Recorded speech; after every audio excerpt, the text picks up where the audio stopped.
I found the best method of earning stars quickly in Geometry Dash, and today I'm going to share that method with you, so you can get to 10,000 stars in record time. To find the answer, I decided to spend 1 hour playing every level difficulty from 1 star to 10 stars to see which one works best. I'll interpret the results in order to give you all the information you'll need to enhance your star grinding skills. Luckily for me, it'll be a little bit easier than that. I have no reason to play anything below 4 stars, since I can beat most 4-star levels in 1 attempt each. We can also safely roll out insane and demon levels, since I can easily beat 2 or more 5 stars in the time it would take me to beat one of those. This leaves us with 4, 5, 6, and 7-star levels, which equals 4 total hours of grinding. I started with 4-star levels. I searched the feature tab for one I haven't completed, took a few deep breaths, and started the clock. I also noted down my original star count. Will I pass 13,000 during this video? I suppose we'll find out. In the first level, I had an embarrassing death at 54, but it otherwise went smoothly and I earned my first 4 stars. I paused the stopwatch in between levels to give myself time to find the next level in order to give us as few independent variables as possible. These levels were not difficult, but some of them were quite hard to sight read, with random movements and fast transitions, which I definitely knew would impact the results later. If only I knew how good I really had it.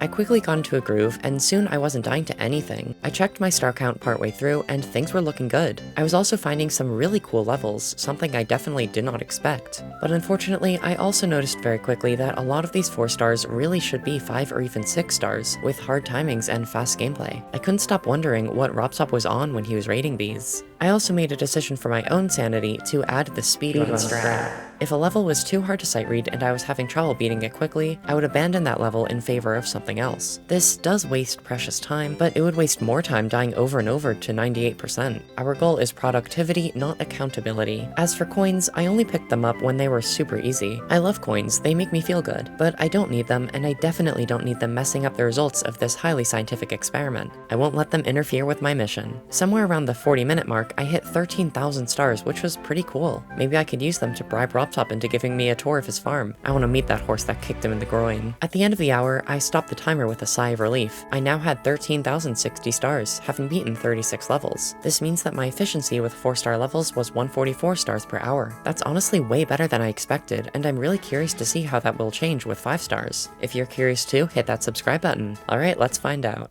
What I noticed right away when playing 5-star levels is that sight reading was a bit harder, since the level designs were slightly more extravagant. This isn't necessarily a bad thing, but it might affect whether 5 stars are the best of the best, or if they belong in the dumpster right next to map packs. I also noticed that a lot of these 5 stars require faster clicks than 4 stars, and depending on the person, that can be a big deal. I mean, there's a reason cold sweat is harder than congregation. But more importantly, how many stars did I earn in this 1 hour? Well, I'm sitting at 13,195, which actually brings me to the top 7,000 on the global leaderboards, one step closer to passing ADV. It also means that for 5 stars, my rate was 135 stars per hour. This is lower than 4-star levels, and I attribute that to the couple levels near the end that were really difficult to sight read, with weird transitions and annoying bugs. But 135 is barely less than 144. This definitely has some ramifications for later, but don't worry about that yet. Now, it's time for me to play 6-star harder levels. I have much less experience with these, since I don't play them very often. Ever since I saw the face with the mustache shaved off, it just didn't feel the same. But regardless, I'll do my best. Let's see where this goes. Right away, once again, I realized some stuff pretty quickly. First of all, the quality of levels is much higher here. There's obviously much more effort put into the decoration. You can really tell that these creators are making these levels not just for the creator points, but because they genuinely love creating. The gameplay is really fun and diverse as well, with much more interesting use of game modes and mechanics. At least, the gameplay was fun when it worked, because when playing these 6 stars, I found that tons of levels, way more than previous ones,